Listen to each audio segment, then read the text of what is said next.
আল্লাহ যে আপনাকে পাহারা দেন, আপনি বুঝবেন কি করে যে আপনার রব আপনাকে পাহারা দেয়? একটু নিজের বিবেকের কাছে প্রশ্ন করে রাতে আপনি ঘুমাতে গেলেন, ঘুমাতে যাওয়ার পরে আপনি মশারি টানালেন। কেন? মশার কামড় থেকে বাঁচার জন্য। মশার কামড় থেকে বাঁচার জন্য আপনি মশারি টানান। কোনোদিন কি চিন্তা করেছেন মশারির ছোট্ট ছিদ্র দিয়ে মশা মাঝে মাঝে ভিতরে ঢুকে যায়? মশারির ছোট্ট ছিদ্র দিয়ে মশা ভিতরে ঢুকলো, আপনার নাক আর কানের এত বড় ছিদ্র দিয়ে কোনো দিন মশা ভিতরে যায় নাই। আল্লাহ বলে, বান্দা তুমি তো ঘুমায়া গেলা, আমি ফেরেশতা দিয়া সারা রাত তোমাকে পাহারা দিয়া তোমাকে হেফাজত করে রাখি। আল্লাহু আকবার। সেই আল্লাহকে আপনি চিনেন নাই, সেই আল্লাহকে আপনি চিনতে পারেন নাই। আপনি যখন রাতে ঘুমান, সারা দুনিয়া আপনাকে রেখে ঘুমায়, আপনার মালিক প্রথম আসমানে এসে আপনাকে ডাকে, হালবে মুস্তাগফিরিন ফাগফির লাহু, হালবে মুস্তাযিকিন ফাআরযুকা লাহু। বান্দা তুমি তো ঘুমিয়ে আছো, একটু উঠো। প্রথম আসমানে এসে আল্লাহ ডাকে, বান্দা কি লাগবে তোমার? আমার কাছে চাও, চাইতে দেরি হবে, আমি আল্লাহ দিতে দেরি হবে না। পৃথিবীর প্রত্যেকটা মানুষ আপনার কাছ থেকে নিতে চায়, যতদিন দিতে পারবেন ততদিন আপনি সেরা মানুষ। বন্ধুর কাছে সেরা বন্ধু আপনি ততদিন, যতদিন তাকে খাওয়াতে পারবেন। শ্বশুর বাড়ি সেরা জামাই আপনি, যতদিন শ্বশুর বাড়িতে হাদিয়া তোফা পাঠাতে পারবেন। মা বাবার কাছে সেরা সন্তান আপনি, যতদিন ইনকাম করে বেশি বেশি দিতে পারবেন। আপনার এলাকার মানুষের কাছে সেরা মানুষ আপনি ততদিন থাকবেন, যতদিন খরচ করতে পারবেন। যখন আপনি বিপদে পড়বেন, যখন আপনার সমস্যা তৈরি হবে, যখন হাত বন্ধ হয়ে যাবে, দেওয়া বন্ধ হয়ে যাবে, কাছের বন্ধুটার চেহারা মুহূর্তের মধ্যে পাল্টে যাবে। এই হচ্ছে মানুষ, এই হচ্ছে মানুষ। কি বলছি, মানুষ খুঁজে পাবেন না, মানুষ খুঁজে পাবেন না। আল্লাহ বলে, সারা দুনিয়া তোমার কাছ থেকে নিতে চায়, সারা দুনিয়া তোমার কাছ থেকে নিতে চায়। আর আল্লাহ বলেন, আমি তোমার এমন দয়ালু রব, আমি তোমার কাছ থেকে দিতে চাই না, বরং আমি তোমাকে দিতে চাই। মানুষ তোমাকে নেয়ার জন্য ডাকে, আর আমি সারা রাত তোমাকে দেওয়ার জন্য ডাকতে থাকি। আল্লাহ দিতে চাই, কিন্তু আমরা নিতে জানি না। বলবেন, হুজুর আল্লাহ দিতে চাইলে কই? আমি তো কত আল্লাহর কাছে চেয়েছি, আল্লাহ তো আমাকে দেয় নেই। আল্লাহ আসলে দিতে চায়, কিন্তু আল্লাহ যে দেয় আপনি হয়তো অনেক সময় বুঝেন না, না বুঝে আপনি রাগ করেন। আমি আমার বাসায় কোরআন মাজিদের সূরা বাকারার একটি আয়াত লিখে এরকম একদম ক্যালেন্ডার বানিয়ে সুন্দর করে সাজিয়ে রেখেছি, ওয়ালমেট করে ওয়ালে সাজিয়ে রেখেছি। আয়াতটা হলো, আসা আন তাকরাহু শাইআন ওয়া হুয়া খায়রুল লাকুম ওয়া আসা আন তুহিব্বু শাইআন ওয়া হুয়া শাররুল লাকুম। আল্লাহ বলেন, বান্দা মাঝে মাঝে তুমি আমার কাছে অনেক কিছু চাও, আমি দেই নাই বলে তুমি রাগ করো। আবার অনেক সময় আমি দিয়েছি, তুমি না বুঝে রাগ করো। আল্লাহ বলেন, বান্দা তোমার চাওয়ায় ভুল থাকতে পারে, তোমার সিদ্ধান্তে ভুল থাকতে পারে, আল্লাহর সিদ্ধান্তে কোনো ভুল নেই, ঠিক কি না? না বুঝে আপনি মাঝে মাঝে রাগ করেন। আমার বড় ছেলেটার বক্তব্য আপনারা অনেকেই দেখেছেন, তাই না? ইন্টারনেটে আমার বড় ছেলেটার আলোচনা কিছু আছে। ও কিছুদিন আগে আমাকে একটা বই এনে দিয়েছে, ফিলিস্তিনের লেখক আল্লামা শারকাবির লেখা একটা বই, হাদিসুল বাসান। বইটা দিয়ে বলছে, বাবা একটু পড়েন, এখানে শিক্ষণীয় কথা আছে। একটা পৃষ্ঠা পড়তে গিয়ে আমার চোখ আটকে গেল। সে পৃষ্ঠাটা কি? একটা জাহাজে করে মানুষ যাচ্ছে, একটা জাহাজটা ডুবে গেল, একটা মানুষ অনেক কষ্ট করে সাঁতার কেটে কেটে সেই জাহাজে করে, সবাই ডুবে গেল, একটা মানুষ অনেক কষ্টে সাঁতার কেটে কেটে কাঠ ধরে ধরে নদীর পাশে গিয়ে বেঁচে গেল। সব মারা গেল, একটা মাত্র মানুষ শুধুমাত্র জীবিত থাকলো। লোকটা বেঁচে যেহেতু গেল, খাবে কি, থাকবে কোথায়? খাওয়ার জন্য বিভিন্ন ফলমূল খুঁজে খুঁজে খায়, আর মাঝে মাঝে সমুদ্র থেকে মাছ শিকার করে সেই মাছ কাবাব বানিয়ে খায়। মাছে আগুন ধরানোর জন্য দুইটা পাথর নিয়ে এসে পাথরের সাথে পাথর বাড়ি দিয়ে আগুন ধরায়। আপনি দেখবেন পাথর একটার সাথে একটা জোরে বাড়ি দিলে আগুন ধরে, তো পাথরের সাথে পাথর বাড়ি দিয়ে আগুন ধরিয়ে মাছ আগুনে পুড়িয়ে খায়, ফলমূল খায়, আর অনেক কষ্ট করে শুকনো ডালপালা খুঁজে একটা ঘর বানিয়েছে, সেই ঘরে রাতের বেলা ঘুমায়। একদিন মাছ শিকার করে মাছে আগুন ধরাতে গিয়ে পাথরের সাথে পাথর বাড়ি দিয়েছে, আগুন ঘরের সাথে লেগে ঘরে দাউ দাউ করে আগুন জ্বলে উঠলো। ঘরে আগুন জ্বলতে দেখে লোকটার মন বড় খারাপ হয়ে গেল। রাগ করে আল্লাহকে বলছে, আল্লাহ আমার সব নিয়ে গেলা, শেষ পর্যন্ত শুধুমাত্র একটা ঘর এত কষ্ট করে বানিয়েছি, এই ঘরটাও তুমি জ্বালায়া দিলা, তো আমাকে রেখে লাভ কি? আমার সব নিয়ে গেলাম, বিবি বাচ্চা কেউ নেই, তাদের কাছে কল করার মতো নেটওয়ার্ক নাই, মোবাইল নাই, কিচ্ছু নাই, বাঁচানোর মতো কোনো মানুষ নাই, এত কষ্ট করে থাকি আর একটা ঘর বানালাম, রব তুমি সেই ঘরটাও জ্বালায়া দিলা, তো আমাকে রেখে লাভ কি? আমাকে নিয়ে যাও। রাগ করে যেই ঘরে আগুন লেগেছে ওই ঘরের পাশে ঘুমিয়ে পড়লেন আর বললেন, আল্লাহ ঘুমের মধ্যে আমাকে নিয়ে যাও, আমি আর বাঁচতে চাই না। ঘুমিয়ে গেলেন। ঘুমের মধ্যে হঠাৎ জাহাজের আওয়াজ শুনতে পেলেন। ঘুম থেকে উঠে তাড়াহুড়া করে চোখ ডলতে ডলতে দেখছে একটা জাহাজ কাছাকাছি আসলো। দুইজন লোক নেমে তার হাতটা ধরে বলছে, ভাই চলেন জাহাজে, আমাদের সাথে চলেন, আপনাকে আল্লাহ বাঁচিয়ে রেখেছেন। লোকটা অবাক হয়ে বলল, ভাই আপনারা মানুষ না ফেরেশতা? আরে ভাই আমরা মানুষ, ফেরেশতা কেন হব? আপনারা মানুষ হলে আমি যেখানে জীবিত আছি আপনারা জানলেন কি করে? ও ভাই আসলে তো ঠিক, আপনি যে বেঁচে আছেন আমরা তো জানার কথা নয়, জানলাম কিভাবে? আমরা একটু দূর থেকে জাহাজ নিয়ে যাচ্ছি, যাওয়ার পথে আমরা দেখছি যে ধোঁয়া উঠছে, ধোঁয়া। আমরা শুনেছিলাম এই সমুদ্রের এই পারে কোনো এক জায়গায় জাহাজ ডুবে গিয়েছে, কোথায় ডুবেছে আমরা জানি না, কিন্তু এই যে ধোঁয়া উঠতে দেখে আমাদের ধারণা হয়েছে যে কোনো মানুষ হয়তো জীবিত আছে, এই জন্য আমরা জাহাজটা ঘুরিয়ে মানুষ উদ্ধার করতে আসলাম। আগুন না লাগলে, ধোঁয়া না উঠলে আমরা বুঝতাম না যে আপনি জীবিত আছেন। লোকটা বলতো, ভাই আমাকে 2টা মিনিট সময় দেন। সিজদায় পড়ে চোখের পানি ফেলে আল্লাহকে বলতে লাগলেন, রব আমি না বুঝে তোমার উপরে রাগ করেছি, আমি মনে করেছি তুমি ঘর জ্বালিয়ে আমাকে ধ্বংস করে দিয়েছো, অথচ ঘরে আগুন না লাগলে ধোঁয়া উঠতো না, তারা বুঝতে পারতো না। আসলে আমি না বুঝে তোমার উপরে রাগ করেছি, আমারটা ভুল ছিল, আল্লাহ তোমারটাই ঠিক ছিল। আল্লাহ তোমারটাই ঠিক ছিল। সেই আল্লাহকে আমরা এখন চিনতে পারিনি। আল্লাহ কেবল তাকাসুর, দুনিয়ার এই মহব্বত, দুনিয়ার অর্থ সম্পদ, টাকা পয়সা আমাদের মালিক, আমাদের দয়ালু রব, আমাদের আল্লাহকে ভুলিয়ে দিয়েছে।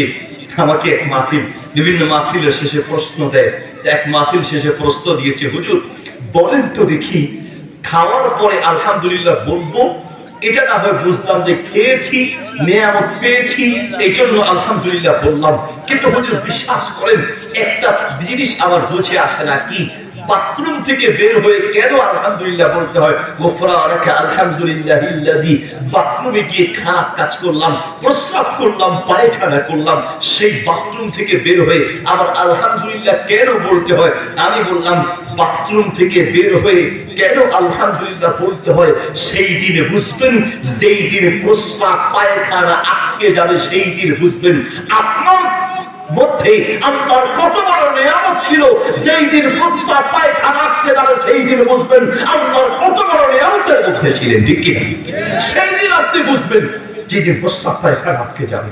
আমার বাবা স্ট্রোক করেছে, আমার বাবাকে আমি হসপিটালে নিয়ে গিয়েছিলাম। বাবাকে হসপিটালে যেখানে রাখলাম, বাবার পাশেই 30-35 বছরের এক যুবক ছটপট করে চিৎকার করে কাঁদতে লাগলো। আমি ডাক্তারকে গিয়ে বললাম, তরুণ যুবক মানুষ এইভাবে গলা কাটা কবুতরের মতো কাঁদছে কেন? ডাক্তার সে বাবাকে বলবো, খুব ছোট্ট একটা সমস্যা, এই জন্য কাঁদছি। ডাক্তার কি বলেন আপনি? গলা কাটা গরুর মতো কাঁদছে আর আপনি বলছেন ছোট সমস্যা, কেন কাঁদছে বলেন তো? বলছে হুজুর সমস্যা খুব ছোট, কিন্তু কষ্টটা আকাশ ভাঙা কষ্ট। সমস্যা কি? হুজুর প্রস্রাবের নালী আটকে গেছে, ব্লক হয়ে গেছে, প্রস্রাবের নালী ব্লক হয়ে গেছে, এই জন্য প্রস্রাব করতে যায়, প্রস্রাব বের হয় না, পেট ফুলে গেছে, এই যন্ত্রণায় ছটফট করে চিৎকার করে কাঁদছি। সেই দিন আপনি বুঝবেন আল্লাহর কত বড় নিয়ামতের মধ্যে আছেন। যেই দিন প্রস্রাব পায়খানা আটকে যাবে সেই দিন বুঝবেন, ঠিক কিনা? এখন আপনার মালিক আল্লাহকে আপনি চিনতে পারেন নাই। আলী রাদিয়াল্লাহু আনহু বলেন, আমি আমার দয়ালু রবকে আমি চিনি, আমার আল্লাহকে আমি এইভাবে চিনি যে কোন একটা কাজ করার সিদ্ধান্ত নিলাম, আমি সিদ্ধান্ত নিয়েছি একরকম সব ঠিক, তারপরও কাজটা করতে পারি নেই। বোঝা যায় যে আমাদের সিদ্ধান্তের বাহিরে আরেকজনের সিদ্ধান্ত চলে, তিনি কে? আল্লাহ সুবহানাহু ওয়া তাআলা। পৃথিবীর সবচেয়ে বড় সমস্যা হলো আমরা আমাদের রব আল্লাহকে ভুলে যাওয়া। একজন কবি, আরব্য কবি বলেন, তোমার রবকে তুমি ভুলে যাও। শোনো, যদি তোমার রবকে তোমার কলিজা দিয়ে উপলব্ধি করতে চাও, উনজুর লিতিলকা শাজারাতি যাতিল গুসুরিন নাদিরা কাইফা লাবাত মিন হাববাতিন ওয়া কাইফা সারাত শাজারা। একটা গাছের দিকে তাকাও, এবার চিন্তা করে বলো তো দেখি, কাইফা লাবাত মিন হাববাতিন, একটা বীজ, একটা বীজই মাটির মধ্যে রেখে চলে আসলে সেই বীজ ফাটিয়ে, সেই বীজই ফাটিয়ে ওই বীজ থেকে চারা উৎপন্ন। আনতুম তাযাউনাহু আম নাহনু যায়ুন, আল্লাহ বলে তোমরা উৎপন্ন করো না, বীজ ফাটিয়ে চারা উৎপন্ন করে কে? কে উৎপন্ন করে? ফাবহাস ওয়া কুল মান সাল্লা যুখরিজু মিনহা সামারা, চিরলাই তোমার মালিক আল্লাহকে কাইফা সারাত শাজারা, এই বীজ থেকে একটা গাছ কি করে হলো। আর বলো তো দেখি, ওই গাছের মধ্য থেকে সিজনে সিজনে, মৌসুমে মৌসুমে তোমার জন্য আম গাছ থেকে আম, কাঁঠাল গাছ থেকে কাঁঠাল, ফলের গাছ থেকে ফল গাছের ভিতর থেকে বের করে তিনি কি? সেই আল্লাহকে এখনো চিনতে পারোনি। ওয়াফি আনফুসিকুম আফালা তুবসিরুন, বেশি দূরে যাওয়া লাগবে না, তোমার নিজের দিকে তাকাও, তবেই তোমার আল্লাহকে চিনতে পারবে। উঠতে বসতে চলতে ফিরতে নিজেকে নিয়ে গবেষণা যত বেশি হবে, দুনিয়া নিয়ে গবেষণা যত বেশি হবে, তত বেশি আমরা আল্লাহকে চিনতে পারবো। দুনিয়ার অর্থ সম্পদ, টাকা পয়সা, এই সব যেন আমাদেরকে আল্লাহ ভুলিয়ে না দেয়, এদিকে আমাদের লক্ষ্য রাখতে হবে। আল্লাহ তাআলা বলেন, জাহান্নামে যাওয়ার একটা বড় কারণ আলহাকুমুত তাকাসুর, তোমাদেরকে বেশির প্রতিযোগিতা, কত বেশি কামানো যায়। বিল্ডিং আছে একটা, আপনি তাকান ওই যে পাশের দুইতলা বিল্ডিং এর দিকে, একতলা আছে দুইতলা করার চিন্তা, দুইতলা আছে তিনতলা করার চিন্তা, তিনতলা আছে চারতলা করার চিন্তা, জায়গা 10 ডিসিম আছে 20 ডিসিম করার চিন্তা, 1 কোটি টাকা আছে 2 কোটি টাকার প্রতিযোগিতা। ধ্বংসে আমাদের প্রতিযোগিতা হলো দুনিয়া ইনকাম করার প্রতিযোগিতা। এই জন্য নবী সাল্লাল্লাহু আলাইহি সাল্লাম আবু যর রাদিয়াল্লাহু আনহুকে বলেন, কলিজায় যদি দুনিয়ার লোভ কমাতে চাও, তাহলে আওসানি খালিলি আন আনজুরা ইলা মান হুয়া দুরি ওয়া আল্লা আনজুরা ইলা মান হুয়া ফাওকি। আল্লাহ নবী বলেন, তোমার যে নিচের ব্যক্তিদের দিকে তাকাও, নিচের দিকে তোমার থাকার ঘর আছে, তুমি স্টেশনে সেই লোকগুলোর দিকে তাকাও যাদের থাকার কোনো ঘর নাই, রাস্তার পাশে ঘুমায়, রাস্তার পাশে। তোমার কাছে একটা থাকার জায়গা আছে, তুমি সেই লোকগুলোর দিকে তাকাও, সেই ফিলিস্তিনের মুসলমানদের দিকে তাকাও যারা থাকার মতো কোনো জায়গা নাই, রাস্তার পাশে ঘুমায়। তুমি অসুস্থ আছো, তুমি হাঁটতে পারছো, সেই মানুষটার দিকে তাকাও যে হাঁটতে পারে না। তুমি দেখতে পাচ্ছ, সেই মানুষটার দিকে তাকাও যাকে আল্লাহ দেখার মতো কোনো তৌফিক দেয় নেই। আমাদের তো অভিযোগের কোনো শেষ নাই, শুধু অভিযোগ, আল্লাহ এই দাও নাই আমাকে, সেই দাও নাই, ওই দাও নাই, আমাদের অভিযোগের শেষ নাই।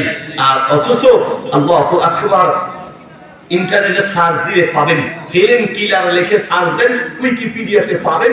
আমেরিকার একজন বিজ্ঞানী চোখে দেখে না, কানে ঠিক মতো শোনে না, শরীরের অনেকগুলো অঙ্গ প্রত্যঙ্গ নাই, তাকে কাছে ডেকে প্রশ্ন করা হলো, আচ্ছা বলো তো দেখি, তোমাকে যে আল্লাহ চোখ দেয় নেই, কানে ঠিক মতো শোনো না, শরীরের অনেকগুলো অঙ্গ প্রত্যঙ্গ নাই, তোমাকে যদি আল্লাহ অল্প সময়ের জন্য চোখের দৃষ্টি ফিরিয়ে দেয়, তুমি সর্বপ্রথম কি দেখতে চাইবে? সর্বপ্রথম তোমার কাছে, তোমাকে যে আল্লাহ এতগুলো অঙ্গ প্রত্যঙ্গ দেয় নেই, প্রথম প্রশ্ন করলেন যে তোমার স্রষ্টার প্রতি তোমার কি কি অভিযোগ আছে? এই যে চোখে দেখো না, কানে শোনো না, তোমার আল্লাহর প্রতি তোমার কি কি অভিযোগ আছে? হেলেন কিলার বললেন, আমার স্রষ্টা আমাকে যে চোখ দেয় নাই, কান দেয় নাই, কি কি দেয় নাই, আমি এই পর্যন্ত গুনতে আসতে পারি নাই, কারণ আমার স্রষ্টা আমাকে যা যা দিয়েছে আমি কিয়ামত পর্যন্ত গুণেও তো শেষ করতে পারবো না। আল্লাহু আকবার। আমার রব আমাকে যা দিয়েছে কিয়ামত পর্যন্ত গুণেও তো শেষ করতে পারবো না। কি দেয় নাই সেই চিন্তা করে, যা দিয়েছে কিয়ামত পর্যন্ত গুণেও শেষ করতে পারবো না, ঠিক কি না? আচ্ছা, আপনার রব আপনাকে কি কি দিয়েছেন? এক, শুধু 2 চোখের, এই 2 চোখের নিয়ামতের যদি কদর আদায়, স্বীকৃতি আদায় করতে চান, কিয়ামত পর্যন্ত আদায় করা সম্ভব হবে? আমার মাদ্রাসা ফেরিতে একটা শাখা আছে, প্রতিবন্ধী শাখা, মানে অন্ধ যারা, তাদের জন্য পড়ার ব্যবস্থা, কানে যারা শোনে না তাদের জন্য ব্যবস্থা। আমার এক ওস্তাদ আছে, অন্ধ, চোখে দেখে না। আমাদের ছাত্র আছে, অন্ধ, চোখে দেখে না। আমি মাঝে মাঝে তাদের চোখের দিকে তাকাই আর আমি আমাকে বুঝাই, এই যে দুইটা চোখ নাই, বছরের পর বছর জন্মের পর থেকে দেখতে পায় না, আপনি আমি এই দুই চোখ বন্ধ করে কতক্ষণ থাকতে পারবো? 1 ঘন্টা, 1 দিন, 1 সপ্তাহ পারবেন? চোখ বন্ধ করে 1 মাস থাকতে পারবেন? 1 বছর থাকতে পারবেন?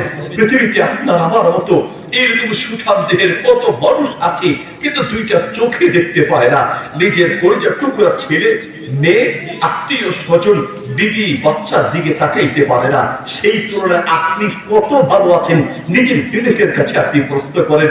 নামাজে আপনি যখন দাঁড়ান আলহামদুলিল্লাহি রাব্বিল আলামিন বলেন, জীবনে একদিনও হয়তো বুঝে শুনে আপনি বলেন নেই। আপনি যদি আলহামদুলিল্লাহ রাব্বিল আলামিন বুঝে পড়তেন যে মালিক তুমি আমার উপরে এত দয়া করেছো, যার বিনিময়ে দেওয়া সম্ভব নয়, শুধু আল্লাহ তোমার শুকরিয়া আদায় করছি, তোমার শুকরিয়া আদায় করছি আলহামদুলিল্লাহি রাব্বিল আলামিন, তাহলে আপনার চোখের পানিতে বুক ভেসে যাওয়ার কথা। বলতে চাচ্ছিলাম, আল্লাহকে অনুসরণ করেন, আল্লাহকে স্মরণে রাখার চেষ্টা করেন। আল্লাহকে স্মরণে রাখার সিস্টেম পদ্ধতি হলো, আল্লাহর যে সকল দয়া আপনার আমার উপরে আছে, এই দয়াগুলোর কথা স্মরণ করব। তাহলে কি হবে? দুনিয়ার লোক কমবে, আখিরাতের লোক বাড়বে, আল্লাহর মহব্বত আর ভালোবাসা বাড়বে। আল্লাহ বলেন, আলহাকুমুত তাকাসুর হাত্তা যুরতুমুল মাকাবির। কিছু মানুষকে এমন ভাবে আল্লাহকে ভুলিয়ে দিয়েছে যে কবরে যাওয়ার আগ পর্যন্ত দুনিয়ার লোভ শেষ হবে না। লোভ এমন এক পর্যায়ে যায়, মানুষকে পশুতে পরিণত করে। বিগত বছরের মানুষ নামের কিছু জালিমদের ইতিহাস আপনারা জানেন। কয়জনের ইতিহাস জানেন? আল জাজিরা একটা প্রতিবেদন বের করেছে, বিগত বছরের এক সাবেক মন্ত্রী, এক জালিম, শুধুমাত্র যুক্তরাষ্ট্রে বাড়ি কিনেছে 360টা। কয়টা? লোক কাকে বলে দেখেন, শুধু 4000 কোটি টাকা বাড়ি কিনেছে শুধু যুক্তরাষ্ট্রে। এবার ইন্দোনেশিয়া, মালয়েশিয়া, দুবাই, বিশ্বের বিভিন্ন রাষ্ট্রে যদি দেখেন, হাজার হাজার কোটি টাকার বাড়ি কিনেছে। এই জালেম এক জোড়া জুতা পরতো, 4 মাস সময় লাগতো, কারণ ওই জুতা তৈরি করতে হতো উট পাখির চামড়া আর কুমিরের চামড়া দিয়া। এইভাবে যদি ইতিহাস তুলে ধরি তো দেখবেন হাজার হাজার কোটি টাকা বিদেশে পাচার করেছে। ওই টাকা কার টাকা? ওদের বাপদাদার টাকা নয়। ওই অর্থ সম্পদ যা বিদেশে পাচার করেছে, ওই টাকা আপনার আমার এদেশের জনগণের রক্ত চোষা টাকা পাচার করেছে। ঠিক না? আমাদের জনগণের টাকা পাচার করেছে। লোক মানুষকে অমানুষ বানিয়ে দেয়। এই লোক কখন যাবে? কিছু জাহান্নামী লোকদের মরণের আগ পর্যন্ত লোক যাবে না, যত পাবে তত আরো চাইবে। আল্লাহ তাআলা বলেন, হাত্তা যুরতুমুল মাকাবির কাল্লা সাউফা তা'লামুন সুম্মা কাল্লা সাউফা তা'লামুন। না না, খুব শীঘ্রই জানতে পারবে। সুম্মা কাল্লা সাউফা তা'লামুন, অবশ্যই তোমরা জানতে পারবে। কাল্লা লাউ তা'লামুন ইলমাল ইয়াকিন, একদম নিজ চোখে জানতে পারবে, সচক্ষে দেখে জানতে পারবে। কি? লাতাহুন্নাল জাহিম, যদি কলিজা থেকে দুনিয়ার মহব্বত বের করতে না পারো, আখিরাতের ভালোবাসা ঢুকাতে না পারো, আল্লাহর মহব্বত ঢুকাতে না পারো, জান্নাতের আশা অন্তরে আনতে না পারো, তবে দেখবে, সচক্ষে দেখবে, লাতাহুন্নাল জাহিম, জাহান্নাম তোমার দিকে তাকায় আছে, জাহান্নাম তোমার দিকে তাকায় আছে। কাজেই আল্লাহ এই আয়াতগুলো দিয়ে আপনাকে আমাকে বোঝাতে চাইলেন যে বান্দা শোনো, এখনো সেই জাহান্নাম থেকে মুক্তির জন্য চিন্তা করো। দুনিয়ার ভালোবাসা কমাও, আখিরাতের ভালোবাসা বাড়াও। হাসান বসরি রাহিমাহুল্লাহ বলেন, কার অন্তরে দুনিয়ার চেয়ে আখিরাতের ভালোবাসা বেশি, প্রমাণ করার উপায় কি? বোঝার উপায় কি? বোঝার উপায় হচ্ছে, মানুষ যারা আখিরাত মুখী তারা নেকি অর্জনকে এত বেশি প্রাধান্য দিবে, টাকা অর্জনকে চেয়ে আখিরাতের নেকি অর্জনকে প্রাধান্য দিবে। আর যারা দুনিয়াদার তারা নেকি অর্জনের চেয়ে টাকা অর্জনকে প্রাধান্য দিবে। অর্থ সম্পদ, টাকা পয়সা, বল্লভজি আপনি খুব ভালো করে বুঝেন, কবরে আর হাসরে এগুলো দিয়ে কাজ হবে না। কবরে হাসরে যেই জিনিসগুলো আপনার কাজে আসবে তা হচ্ছে নেকি আর সওয়াব। আমার মনে আছে 9 থেকে 10 বছর আগে প্রায় আমি মাহফিলের উদ্দেশ্যে গিয়েছিলাম শ্রীলঙ্কা। মালদ্বীপ যাব, প্রথমে শ্রীলঙ্কা এয়ারপোর্টে একজন লোক বাংলাদেশি 1000 টাকার একটা নোট নিয়ে শ্রীলঙ্কার বিভিন্ন দোকান ঘুরে এসে বলছে, হুজুর 1000 টাকা নিয়ে গেলাম 1 প্যাকেট বিস্কিটের জন্য। এরা এত পাগল, 1 প্যাকেট বিস্কিট দিতে রাজি হয় নাই, অথচ আমি 1000 টাকার নোট দেখাইছি। আমি বললাম, ওরা পাগল নয়, আপনার বুঝের ভুল। বাংলাদেশি কোনো টাকা শ্রীলঙ্কার এয়ারপোর্টে চলে না। ওই টাকা দিয়ে ওরা দিবে না, হয় ডলার লাগবে অথবা এই দেশে যে টাকা চলে ওই টাকা লাগবে। আপনার বাংলাদেশি টাকা দিয়ে শ্রীলঙ্কার এয়ারপোর্টে কিছু পাওয়া যায় না। বাংলাদেশি টাকা আমেরিকার দোকানে চলে না, সেখানে চলে ডলার। বাংলাদেশি টাকা সৌদি আরবের দোকানে চলে না, ওখানে চলে রিয়াল। বাংলাদেশি টাকা যেমন বিদেশের দোকানে চলে না, ঠিক তেমনি দুনিয়ার টাকা পয়সা কবর আর হাসরে চলবে না। কবর আর হাসরে চলবে নেকি আর সওয়াব আর নেক আমল চলবে, ঠিক কিনা?